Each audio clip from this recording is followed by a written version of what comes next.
Allahumma antas salam.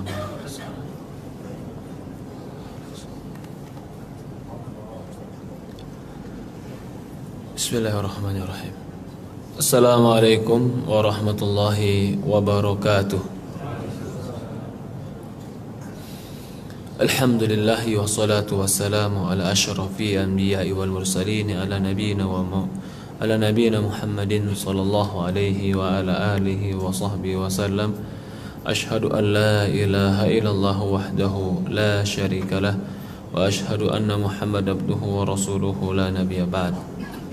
Alhamdulillah, pertama-tama kita panjatkan puja dan puji syukur kita kepada Allah Subhanahu wa taala Rabbal alamin, serta salawat dan salam pada baginda Nabi kita Muhammadin sallallahu alaihi wa ala alihi wa sahbihi wasallam, kepada keluarganya, kepada para sahabatnya, juga orang-orang yang mengikuti dan mencintainya ila yaumul qiyamah.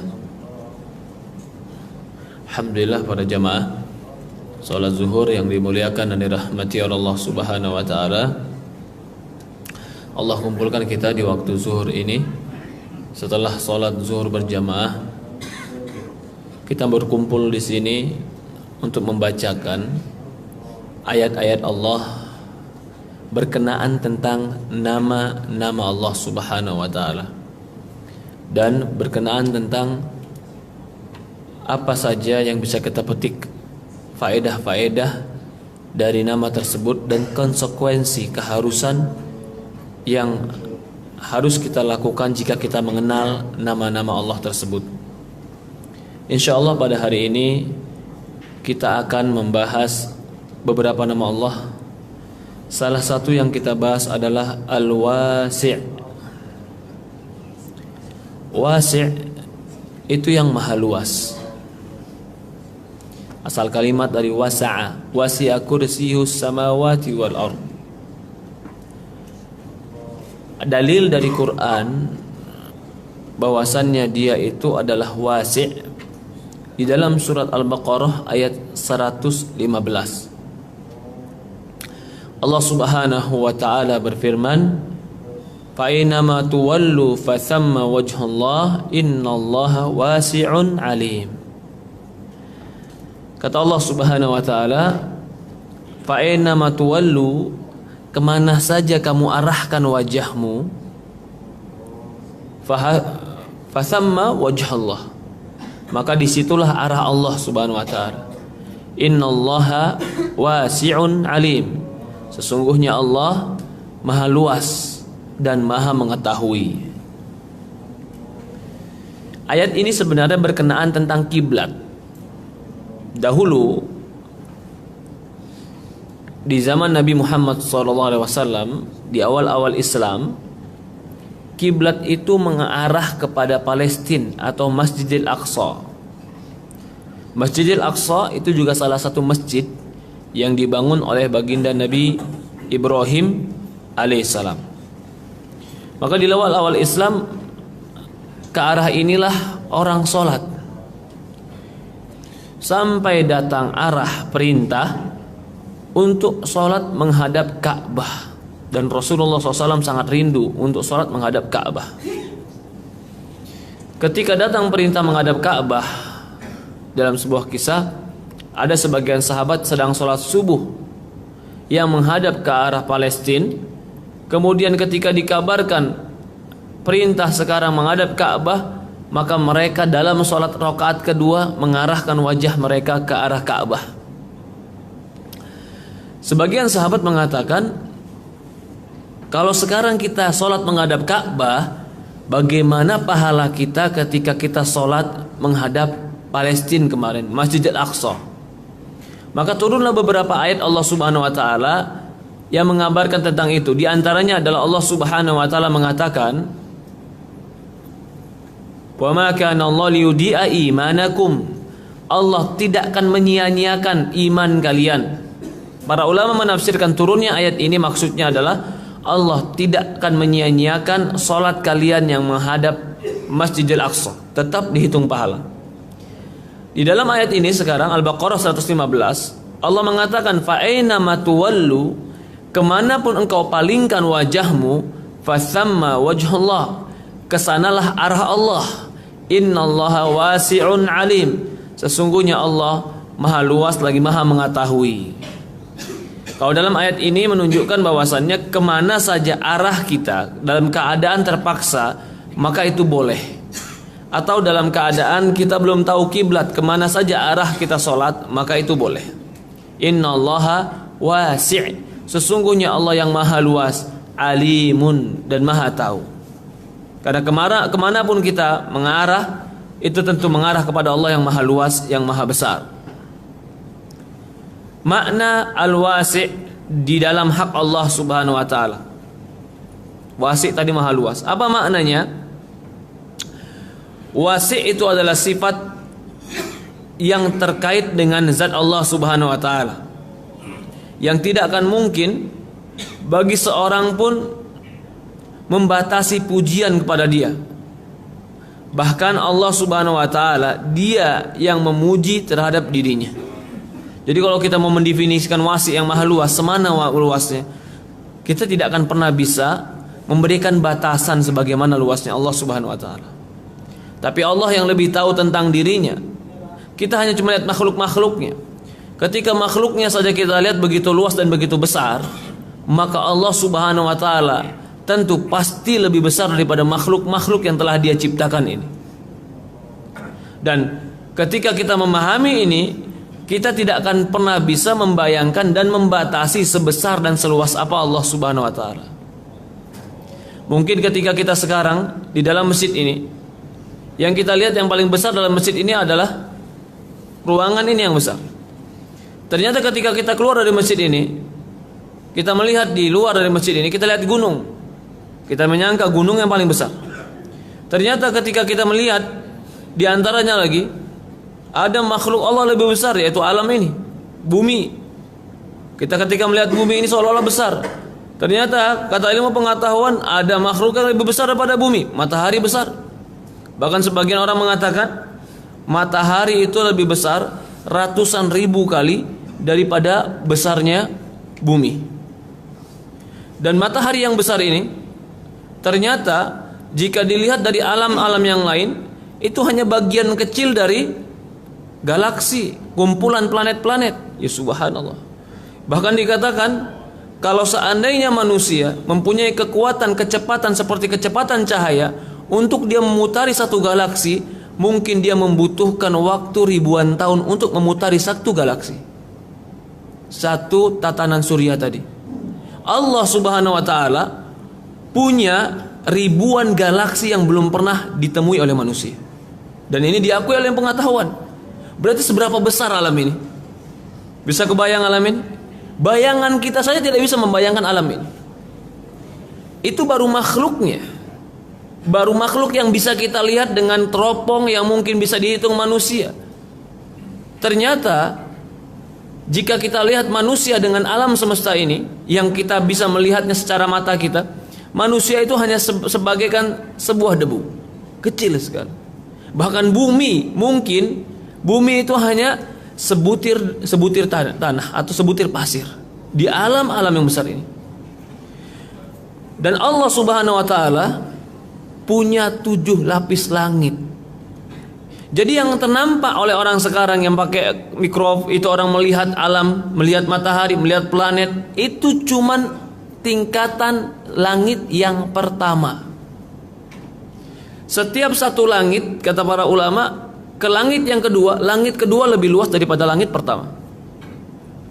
Langit kedua lebih luas daripada langit pertama, sampai seperti itulah langit yang ketujuh.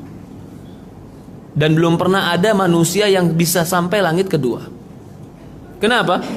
Karena baginda Nabi Muhammad SAW, dia yang pernah ke langit kedua sampai langit ketujuh, cuman dia. Ketika dia naik ke langit kedua, dia bersama malaikat Jibril, lalu mengetuk pintu langit kedua, maka malaikat mengatakan, siapa? Muhammad. Atau Jibril, man ma'ak, siapa yang bersamamu? Muhammad. Kata malaikat, aku tidak diperintahkan membuka pintu ini kecuali atas nama Muhammad. Dibuka pintu langit kedua. Langit ketiga pun begitu, diketuk, siapa? Jibril, man ma'ak, siapa bersamamu? Muhammad. Aku tidak diperintahkan membuka pintu langit ketiga kecuali Muhammad, atas nama Muhammad. sampai langit yang ketujuh barulah dibuka pintunya semua, dan Rasulullah SAW pernah ke sana. Manusia sejauh manapun tidak akan ada yang pernah bisa ke langit kedua. Apa alasannya? Karena ketika Rasulullah ingin ke langit kedua, ada malaikat penjaganya dan meminta izinnya. Kata malaikat, aku tidak boleh membuka pintu ini kecuali atas nama, diizinkan atas nama Muhammad. Jadi sejauh dan secanggih apapun manusia sekarang yang mereka lihat dengan alat-alat mereka, yang mereka bisa jangkau dengan kendaraan mereka, itu baru langit pertama. Yang mereka katakan galaksi yang ribuan tadi, itu baru langit yang pertama. Allah punya 7 langit yang luas. Lalu dalam sebuah hadis, 7 langit yang luas ini, jika dibanding dengan arsy Allah Subhanahu wa taala, itu bagaikan jarum yang dijatuhkan di padang pasir yang luas. 7 langit yang luas ini bagaikan jarum, padang pasir yang luas itu bagaikan arsy Allah Subhanahu wa taala. Ini semua makhluk Allah. Dan antara arsy Allah Subhanahu wa taala dengan makhluk-makhluk tadi, dengan kursi Allah, disebutkan juga dalam riwayat, antara arsy dengan kursi, arsy Allah itu bagaikan jarum, kursi itu bagaikan padang pasir yang luas. Sekarang kita baru berbicara makhluk. Akal kita sudah gak bisa membayangkan seberapa besar makhluk ini. Apakah kita ingin berbicara Allah Al-Wasi', Allah yang maha luas, bisakah kita batasi sebesar apa luasnya Allah?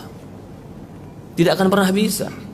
Maka ke arah timur pun, ke arah barat pun, ke arah selatan, ke arah utara, ke atas, ke bawah, kemanapun kita mengarah, fasamma wajh Allah, di sanalah arah Allah. Karena dia sangat luas. Maka di akhir ayat dikatakan wasi'un alim, dia maha luas dan maha mengetahui. Di sini dikatakan para ulama, maka ayat ini tidak akan mungkin bisa bagi kita membatasi tentang Allah Subhanahu wa taala dalam pujian. Allah itu luas dalam zatnya, Allah luas dalam sifatnya, Allah luas dalam ilmunya. Karena yang namanya luas, Allah nggak jelaskan dia itu maha luas, tapi nggak dijelaskan apanya yang luas. Kata para ulama, yang maha luas itu segalanya. Segala yang ada pada Allah. Jika dia punya kasih sayang luas. Jika dia punya rizkinya luas. Jika dia menciptakan makhluknya luas. Jika dia mempunyai ilmunya maha luas. Segala sesuatu Allah tahu. Apapun yang akan terjadi, bahkan apapun yang mungkin terjadi dan belum terjadi, dan jika terjadi apa yang akan terjadi, Allah tahu. Maka dikatakan di sini wasi'u fil ghina, dia juga sangat luas dalam kekayaannya, dia nggak butuh apapun. Wasi'u fi fadli wa in'ami wujudih, dia maha luas dalam kenikmatannya, dalam kebaikannya kepada hamba-hambanya. Dia sangat luas dalam kekuatannya, dalam keagungannya, dalam kekuasaannya, dan dia sangat luas dalam kemampuannya. Dia sangat luas dalam hikmahnya, ilmunya, kebijaksanaannya, dan dia sangat luas di dalam ampunan dan rahmatnya. Jadi semua yang ada pada Allah itu maha luas. Rizki Allah maha luas, ampunan Allah maha luas, kasih sayang Allah maha luas. Jadi kalau kita memahami ini, maka jangan pernah membatasi keluasan sifat dan zat Allah. Ketika kita membatasi, Allah hanya mengampuni kepada si fulan dan si fulan tidak mengampuni saya, ini pembatasan butuh dalil. Kalau tidak ada dalilnya, maka tidak boleh membatasi sifat Allah, tidak juga boleh membatasi zat Allah, tidak boleh membatasi perbuatan Allah Subhanahu wa ta'ala. Allah maha luas dalam rizkinya, Allah maha luas dalam keagungannya, Allah maha luas dalam kemampuannya, dalam ampunannya maha luas. Maka tidak ada makhluk yang dia bertobat kecuali pasti Allah Subhanahu wa ta'ala akan ampuni tobat. Dan jangan pernah makhluk menyangka atau manusia menyangka bahwasannya dosanya tidak akan diampuni oleh Allah. Tidak. Innallaha ghaffar, sesungguhnya Allah penerima tobat, dan sangat luas Allah menerima tobat hamba-hambanya. Jadi Kalau kita pahami di sini al-wasi, Allah maha luas. Maha luas apanya? Semua yang ada pada Allah maha luas. Zatnya, perbuatannya, dan sifatnya. Dia maha luas, Allah Subhanahu wa ta'ala. Apa buah beriman dengan nama ini? Yang pertama, si'atu judillahi wa karamih. Akan merasakan bahwasannya luasnya kebaikan Allah dan kerendahan dan kemuliaan Allah Subhanahu wa ta'ala. Merasakan itu, luasnya kebaikan Allah Subhanahu wa ta'ala kepada kita. Yang kedua, akan merasakan luasnya ilmu Allah, pengetahuan Allah Subhanahu wa ta'ala kepada hambanya. Allah Subhanahu wa ta'ala berfirman pada surat Thaha, kata Allah Subhanahu wa ta'ala, Innama ilahukumullahu alladzi la ilaha illahu wasi'u kulla syai'in ilma. Sesungguhnya Tuhan kalian adalah Allah yang tidak ada berhak diibadahi kecuali Dia. Yang Dia itu Allah, apa sifatnya? Wasi'a kulla syai'in ilma. Dia wasi'a di sini artinya memenuhi, meluasi apapun, kullu syai', segala sesuatu pun pasti akan dipenuhi dengan ilmu Allah Subhanahu wa taala. Jadi wasi' sini yang luas. Wasi'a kursi, wasi'a ilmu. Di sini dikatakan wasi'a kullu syai'in ilman. Dia yang mengisi segala sesuatunya ilmu. Diartikan wasi'a di sini ilmu. Padahal diartikan wasi'a itu sangat luas. Dan ilmu Allah sangat luas. Tidak ada satupun lubang yang di tanah dari lubang-lubang semut, Allah tahu berapa jumlah semutnya. Allah tahu apa yang dilakukan semutnya, dan Allah tahu semut itu akan mati atau akan hidup. Dan kapan dia mati dan kapan dia hidup, Allah Maha tahu. Dan Allah tahu dengan rinci bahwasannya dia ada di situ. Itu keluasan ilmu Allah. Jangankan semut, semua makhluk Allah, Allah tahu kalau dia ada. Mungkinkah yang menciptakan tidak tahu bahwasannya ada makhluknya dia? Nggak mungkin. Kalau dia telah menciptakannya, berarti dia tahu itu ada. Kalau dia tahu itu ada, maka dia tahu keberadaannya di mana, bagaimana adanya, berapa jumlahnya, karena dia menciptakan. Ya tidak? Karena dia menciptakan, pasti dia tahu berapa jumlahnya. Sekarang kalau kita tadi mencontohkan semut, kita contohkan lagi binatang yang lebih kecil daripada semut, yang biasa dikatakan oleh manusia adalah virus. Kecil sekali. Seberapa kecilnya? Mata kita nggak bisa melihat kecuali dengan benda. Berapa banyak jumlahnya? Allah tahu. Ada di mana? Allah tahu. Bagaimana dia bersebar? Allah tahu. Dan bagaimana akan hilangnya? Allah tahu. Gak mungkin ada makhluk Allah yang bisa hilang dan menghindar dari ilmu Allah. Sangat luas ilmu Allah. Berapa jumlahnya? Allah tahu. Berada di mana dia? Allah tahu. Akan hidup kapan dia? Allah tahu. Kapan dia mati? Allah tahu. Bagaimana dia mati? Allah tahu. Tidak ada satu makhluk pun di alam ini kecuali dia ciptaan Allah. Tidak ada satupun yang diciptakan, pasti yang menciptakan tahu tentang dia. Taunya ini yang dikatakan ilmu. Allah tahu, Allah menciptakan kita. Tentu Allah Maha tahu berapa banyak saraf di dalam tubuh kita. Gak mungkin Allah menciptakan kita, menciptakan saraf kita. Siapa yang menciptakan saraf kita? Allah. Mungkinkah dia menciptakan saraf kita lalu dia tidak tahu berapa jumlah ciptaannya? Gak mungkin. Lebih kecil daripada itu, Allah tahu berapa kuman yang ada dalam diri kita, berapa jumlahnya, apa dampaknya, dan bagaimana dia bisa hidup, Allah tahu. Maka kalau kita mengerti itu bahwasanya Allah Maha tahu, wasi', ilmunya sangat luas, maka seorang muslim akan meyakini apapun yang terbetik dalam hatinya, dalam keinginannya, dalam pikirannya, bahkan terperbuat, dilakukan oleh perbuatannya, pasti Allah tahu. Binatang yang begitu kecil saja atau virus yang begitu kecil saja Allah tahu. Bagaimana dengan kita manusia? Allah tahu apa yang kita lakukan, Allah tahu apa yang kita sembunyikan, Allah tahu apa yang kita ucapkan, Allah tahu apa yang ada di dalam dada kita. wasi'u kulli syai. Segala sesuatu Allah tahu. Tidak ada satu makhluk pun yang bisa luput dari Allah Subhanahu wa taala. Jika dia makhluk, maka pasti dia ciptaan Allah. Jika Allah yang menciptakannya, maka tidak ada yang menciptakan kecuali pasti tahu tentang yang diciptakan. Ini yang diinginkan. Allah itu wasi'a kulli syai'in. Kemudian kalau kita katakan luasnya tentang ilmu Allah, maka di situ juga kita akan mengatakan luasnya rahmat Allah dan ampunan Allah kepada kita. Allah Subhanahu wa taala berfirman dalam surat Al-A'raf ayat 106, qala adzabi usibu bihi man asya wa rahmati wasi'at kullu syai'in. Subhanallah. Ayat luar biasa. Kata Allah Subhanahu wa taala, adapun azabku itu akan menimpa kepada siapa yang aku kehendaki. Adapun rahmatku, kasih sayangku, semua pasti akan dapat rahmatku. Azab itu masih dipilih orangnya. Rahmat, kasih sayang, semua dapat. Bahkan sampai semut yang di dalam lubangnya Allah kasih rahmat untuk dia. Apa bukti rahmatnya? Dia tahu semut binatang kecil yang mungkin dia nggak bisa berbuat apa-apa kecuali harus bergotong royong dan kerjasama.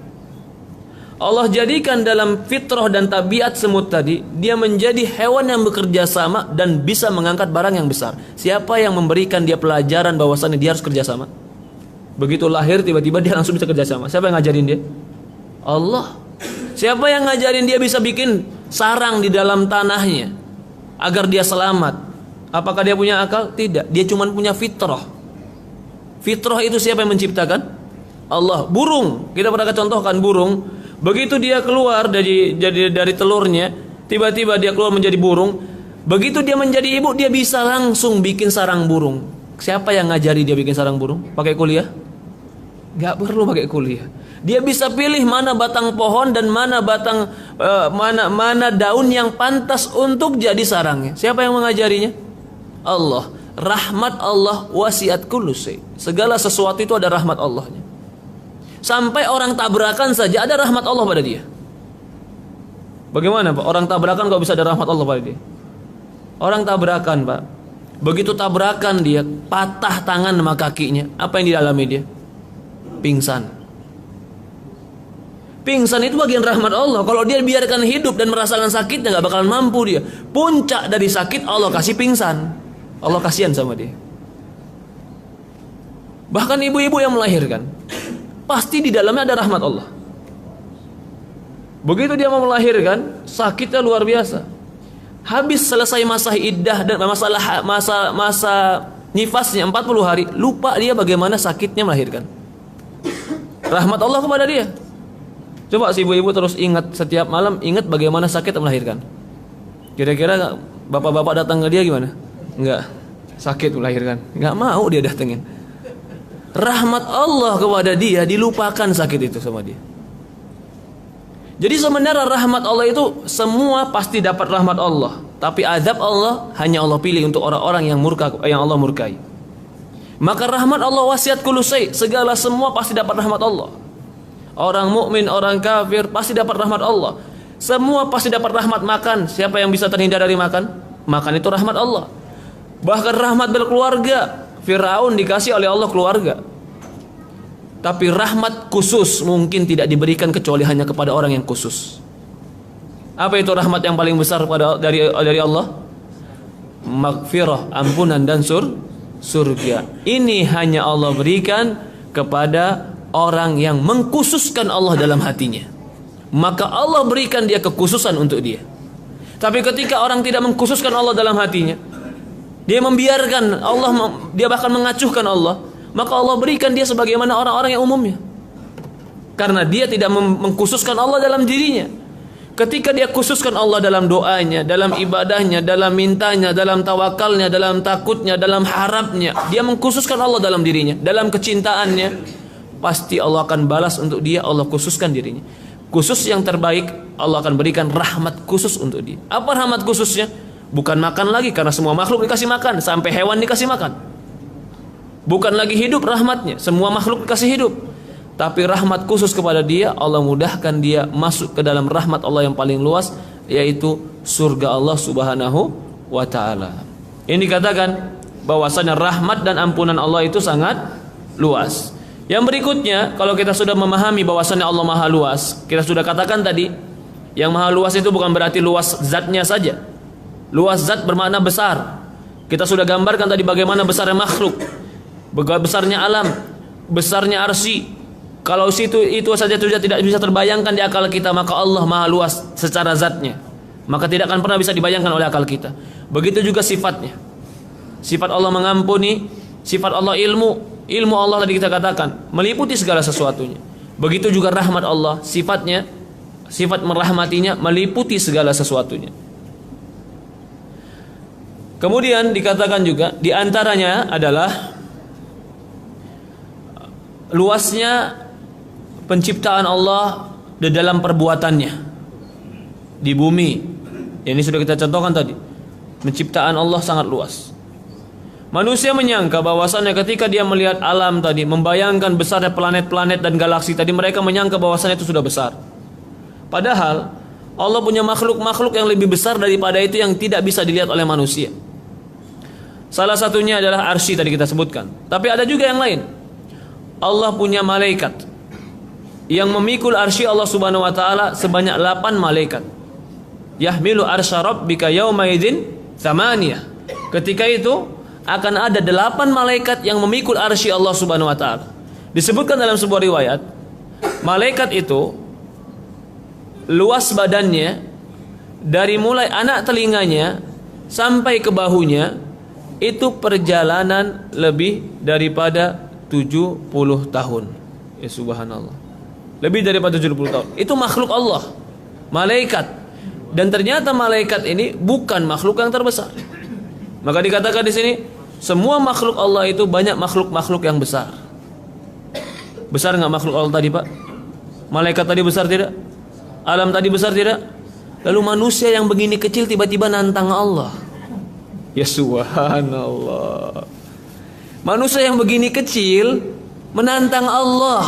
Ya Allah, engkau kejam. Ya subhanallah. Takdirmu kejam. Ya katanya apa? Takdir memang kejam. Ya subhanallah. Kalau kita sadar kita sekecil apa, kita tidak akan pernah berani menantang Allah dengan ucapan-ucapan yang kotor. Orang yang gak kenal Allah maka ucapannya lancang kepada Allah karena dia gak kenal Allah. Kita ketemu orang satu aja yang tingginya 2 meter, badannya gede, kita lancang sama dia, berani gak? Ya? Dibekep, dikasih ketek, gak bisa napas, selesai kita. Sama manusia yang segitu besarnya aja kita gak berani lancang. Kenapa kita gak berani lancang sama dia? Karena kita sudah mengenal kebesaran dia, tahu otot dia gede. Kalau ada manusia yang lancang kepada Allah, apakah dia dikatakan kenal sama Allah? Tidak akan pernah dia dikatakan kenal sama Allah. Kalau dia kenal betul sama Allah, gak bakalan lidahnya itu akan berbicara sembarangan tentang Allah, tidak akan pernah. Kecuali yang keluar dari lisannya pujian, sanjungan dan zikir kepada Allah. Subhanallah. Dikatakan lagi, kalau kita tahu bahwasannya luasnya zat Allah, luasnya ilmu Allah, maka syariat dan hukum Allah pasti syariat dan hukum yang terbaik dan yang terluas. Kenapa? Kenapa syariat dia menjadi syariat yang terbaik? Karena syariat hukum itu lahir daripada ilmu. Semakin tinggi ilmunya, semakin tinggi pengetahuannya, semakin bijak dia, semakin sempurna keputusan dan hukumnya. Tapi semakin sempit pandangan dan ilmunya, maka semakin salah hukumnya. Ya tidak? Kan hukum itu lahir daripada pengetahuan dan ilmu. Allah itu ilmunya sangat luas sebagaimana kita katakan tadi. Lalu di antara bentuk yang Allah Subhanahu wa taala berikan kepada kita, Allah turunkan syariat Islam. Ada hukum di dalamnya. Lah, hukum ini lahir dari Allah yang ilmunya sangat luas. Kalau ada hukum dia yang kita belum tahu kebaikannya, Kita nggak tahu baik apa jelek. Kemungkinan yang salah kitanya kah atau dianya? Paham maksud saya? Tentu Allah nggak mungkin salah, karena ilmu dia lebih luas daripada ilmu kita. Kalau kita nggak tahu, itulah menunjukkan keterbatasan ilmu kita. Maka apapun yang Allah syariatkan, walaupun kita nggak paham, katakan benar. Nggak, Ustaz, menurut akal saya nggak masuk. Emang akal kamu udah bisa mencakup seluruh ilmu Allah? Belum bisa. Ya tapi menurut akal saya nggak masuk, Ustaz. Kenapa Allah menghukumi seperti ini? Kalau begitu, Allah menghukumi sesuatu harus izin sama akalmu dulu. Yang kita nggak tahu bukan berarti nggak ada. Yang kita nggak tahu, ya nggak tahu, bukan berarti nggak ada. Apa sih hikmahnya, Ustaz? Nggak ada hikmahnya. Jangan katakan nggak ada hikmahnya. Katakan aku nggak tahu hikmahnya. Semua syariat Allah pasti ada hikmahnya. Yakin? Pasti ada kebaikannya. Yakin, karena dia maha berilmu. Dia menciptakan kita. Gak mungkin dia yang berilmu, yang menciptakan kita, lalu memberikan hukum kepada kita, mencelakakan kita. Kita ini diciptakan oleh dia. Masa dia mencelakakan kita? Dia ini yang menghidupkan kita. Dia ini menjadikan alam semesta ini untuk kita. Masa dia mau mencelakakan kita? Tidak akan mungkin. Kalau begitu, semua yang dia hukumkan buat kita, hakikatnya kebaikan untuk kita. Walaupun ilmu kita nggak nyampe. Inilah orang iman. Inilah orang muslim. Beda dengan orang yang sudah mentuhankan akalnya. Enggak, pokoknya yang nggak masuk akal saya tolak. Ya subhanallah. Ya subhanallah. Betapa banyak syariat ini yang akal kita nggak bisa masuk, kecuali cuman mengatakan aku dengar dan aku taat. Allahu alam. Jadi orang yang mengakui tentang Allah itu maha luas, maka dia akan mengakui luasnya ilmu Allah, dia akan mengakui luasnya kebijaksanaan Allah, maka dia akan patuh tunduk dengan semua keputusan Allah, karena dia tahu Allah maha luas rahmatnya, Allah maha luas ilmunya, Allah maha luas dari segala sesuatunya. Kemudian dikatakan buah daripada beriman dengan nama Allah Al-Wasi' adalah mencintainya, mahabbatullah, mencintai Allah Subhanahu wa taala, yang karena dengan itu rahmat dia penuh dengan segala sesuatunya, yang dengan itu ampunan dia mengampuni segala sesuatunya, keutamaan dan kebaikan dan pemberiannya dia berikan kepada kita, kepada siapapun. Dan di antara hikmahnya, luas hikmahnya. Jadi karena luas rahmatnya, luas ampunannya, luas kebaikannya, akan timbul di hari kita cinta kepada Allah Subhanahu wa taala. Yang berikutnya, ketika kita mengenal nama Allah Subhanahu wa taala Al-Wasi', sesungguhnya menghambakan diri kepada Allah dengan nama Al-Wasi' ini, yaitu membuka sebuah pintu yang sangat besar dari harapan, keinginan ketika ditutupnya pintu rizki, ketika tertutupnya dengan kesulitan, ketika diragu-ragukan, ditakut-takuti oleh syaitan di dalam hati dengan kejelekan, wa yabuthu ya'as, seolah-olah syaitan ingin memberikan kepada kita putus asa. Orang muslim gak putus asa. Kenapa orang putus asa? Orang putus asa karena merasa semua sudah tertutup dan sempit. Kalau orang muslim tidak putus asa karena dia yakin Allah maha luas. Allah Subhanahu wa taala maha luas rizkinya, maha luas pemberiannya, maha luas harapannya.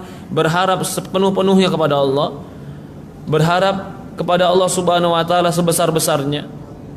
Jika ditutup satu pintu kebaikan dan rizki, bukan berarti tertutup semua pintu rizki. Tidak akan pernah Allah menutup pintu rizki manusia selama dia masih ada umur untuk hidup. Pasti Allah akan berikan dia hidup. Gak ada yang tertutup. Ketika bayi dalam perut masih janin, dia bisa tumbuh besar janin bisa tumbuh besar, tumbuh besar, tumbuh besar. Dari mana pintu rizkinya, Pak? Hah? Ada tali pusar dia ke ibunya.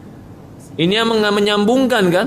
Jadi makanan ibunya menjadi saripati, saripati itu diantarkan melalui selang yang ke dalam perutnya. Itulah makanan dia, bukan mulutnya. Ketika dia keluar, satu-satunya pintu rezeki dia ini harus diputus. Sama dokter diputus, ditutup. Allah kasih pintu rezeki yang mana dia? Hah? ASI. Yang diputus satu, yang keluar dua. Begitu sudah tumbuh giginya, 2 tahun tumbuh gigi, sudah mulai jalan, ASI ibunya mengering. Apa Allah kasih dia? Allah kasih dia gigi. Bukan lagi cairan sekarang makanan dia. Dia mau makan daging bisa. Dia mau makan buah bisa. Dia mau makan sayur bisa. Tertutup 2 tadi, ASI kering, tertutup berarti pintu rezeki buat dia. Allah beri pintu rezeki yang lain. Lebih banyak, lebih besar, lebih nikmat. Mulutnya sudah bergigi dan bisa memakan segala sesuatunya. Nah seperti itulah makhluk. Allah tidak akan pernah ada orang yang bisa nutup pintu rezeki kita. Wah, ini orang buka usaha sama kayak ana, nutup pintu rezeki saya ini. Enggak bakalan. Enggak bakalan dia ngambil rezeki kita, enggak bakalan. Tetap berdagang dengan sportif, banyak doa sama Allah. Kalau dapat milik kita, kalau nggak dapat berarti ada jalan lain. Itu saja berpikir. Nggak perlu datang ke dukun ngalahin dia, nggak perlu. Nggak perlu datang kemana-mana. Karena Pak Dukun juga kalau dia bisa berikan rezeki, dia nggak bakal jadi dukun. Nggak bakal jadi dukun dia, Pak. Pasti dia juga pakai rezeki dia. Maka saya berapa kali bilang ya, ada di tempat saya itu orang jual alat-alat supaya laku dagangan. Dari mulai stamp, stiker apa, foto apa, barang benda. Tapi toko dia sendiri paling pojok, nggak ada yang mampir. Subhanallah. Harusnya toko dia yang paling laku itu. Tapi toko dia nggak laku sendiri. Nggak ada orang yang bisa nutup pintu rizki kita. Allah Subhanahu Wa Taala yang memberikan kita rizki. Tinggal kita bermain jujur, sportif, berdoa, bergantung sama Allah. Itu saja. Allah kasih, alhamdulillah itu rizki kita. Dan kalau Allah tidak kasih, berarti pasti ada jalan lain Allah kasih buat kita.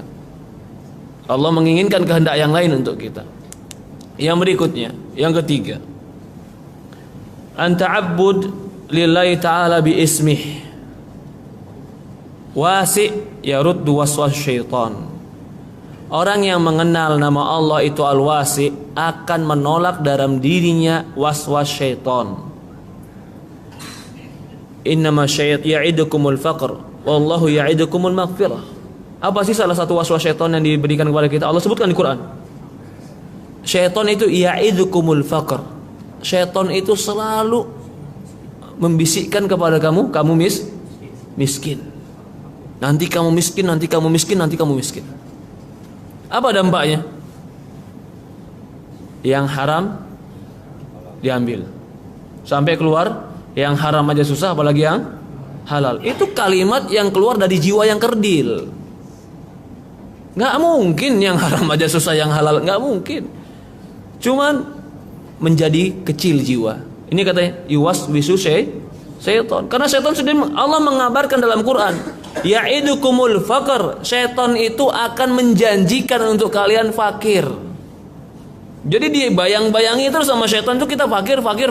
Tidur aja yang pengen enak. Takut miskin. Sampai tidur nggak enak. Padahal perut dia kenyang, anak dia kenyang, istri dia kenyang, rumah dia nyaman. Tapi takut miskin. Kenapa? Nanti besok bagaimana? Dia bukan mikir hari ini, besok bagaimana? Padahal besok belum datang. Selalu dikhawatirkan dengan besoknya. Orang yang mengenal Allah Maha Wasi', Maha Luas, dia tidak akan pernah takut dengan itu. Dia tidak akan pernah takut dengan kesempitan. Itu kan kesempitan. Sempit bukan sifat dari sifat Allah. Sifat Allah apa? Luas. Maka jangan pernah berpikir sempit tentang Allah. Berpikir yang luas tentang Allah. Allah tidak akan pernah menelantarkan saya. Allah tidak akan pernah menyusahkan saya. Saya ini orang yang doa sama dia. Saya ini yang sujud kepadanya. Saya ini yang memohon kepadanya. Saya ini meminta kepadanya. Tidak akan mungkin dia menelantarkan saya. Mungkin iya. Allah bedakan dalam sisi rizki, uang. Tapi ingat, dalam sisi iman, kebahagiaan, semua memiliki kesempatan yang sama. Itu rahmat Allah. Mungkin yang namanya kenyang, kita sama-sama pernah kenyang. Kenyang kan? Walaupun dia kenyang makannya daging sapi, kita kenyang makannya pakai sambal terasi. Tapi yang penting sama-sama kenyang. Jangan kita berpikir apa yang sedang di piring dia. Tapi makanlah lalu rasakan, kenyang gak kamu? Kenyang. Tanya sama dia, kenyang gak? Apa beda kenyang dia sama kenyang kita? Kesempatan kenyang sama. Dan Allah Maha Adil. Allah Maha Adil. Allah alam. Yang berikutnya adalah adamul qunut min rahmatillah. Jangan pernah putus asa dari rahmat Allah. Allah Maha luas, Allah Maha baik, Allah Maha pencipta. Dia Maha luas ampunannya, Maha luas rahmatnya. Jangan pernah putus asa. La tai'asu min rahmatillah, innallaha yaghfiru dzunuba jami'an. Termasuk dosa di antara dosa-dosa besar adalah orang putus asa dari rahmat Allah. Tidak boleh putus asa dari rahmat Allah. Yang berikutnya, iktibatu bi syari'atillahi allati wasi'at kullu khair wa wasa'allahu fiha ala ibadihi. Akan tunduk dan patuh dengan syariat Allah, dengan hukum Allah, dengan apa yang diajarkan oleh Rasulullah SAW. Wal faruh bil hidayati ilaih, dan sangat bahagia jika Allah berikan hidayah untuk bisa menerapkan hukum Allah tadi dalam diri kita, bisa beramal soleh, bisa berbuat baik, sangat berbahagia. Yang berikutnya, takhalluk bihadis sifatul karimah. Di antara buah memahami nama Allah itu wasi, Allah Maha luas, maka kita pun harus berakhlak dengan akhlak ini. Wasi, lapangkan dada kita dengan orang sekeliling kita. Lapangkan dengan maaf, lapangkan dengan memberi, lapangkan dengan senyuman. Mudahkan orang kalau bisa dimudahkan, jangan disulitkan. Itu namanya wasi. Kita punya kelapangan, lapangkan orang lain. Man yassara musliman yassarallahu fid dunya wal akhirah. Barang siapa yang memudahkan orang iman, Allah akan mudahkan dia dunia dan akhirat. Sebagian orang tidak. Dia punya jabatan, dia punya kekuasaan, dia punya kedudukan. Kalau bisa semua orang harus lewat dia, disempitin sama dia, dipersulit sama dia. Yang seperti ini berarti menyempitkan. Nyempit ini lawan dari lapang. Allah itu Maha luas, luaskan. Apa yang memang boleh silahkan. Maka itu Allah mencintai orang yang sahlun yasirun. Apa itu sahlun? Gampang, gak mempersulit orang lain, memudahkan orang lain. Itu orang yang Allah Subhanahu wa taala cintai. Orang yang mengenal Allah itu wasi, yang Maha luas, maka dia pun akan berdada luas, berlapang dada terhadap sesama kaum muslimin, sehingga dia mendapatkan rahmat Allah Subhanahu wa taala sebagaimana Allah memberikan kepada dia kelapangan. Allah alam. Ini yang kita bahas. Sudah 45 menit pembahasan kita. Ada pertanyaan mungkin dipersilahkan. 10 sampai 15 menit boleh, silakan. Ada pertanyaan sebelumnya?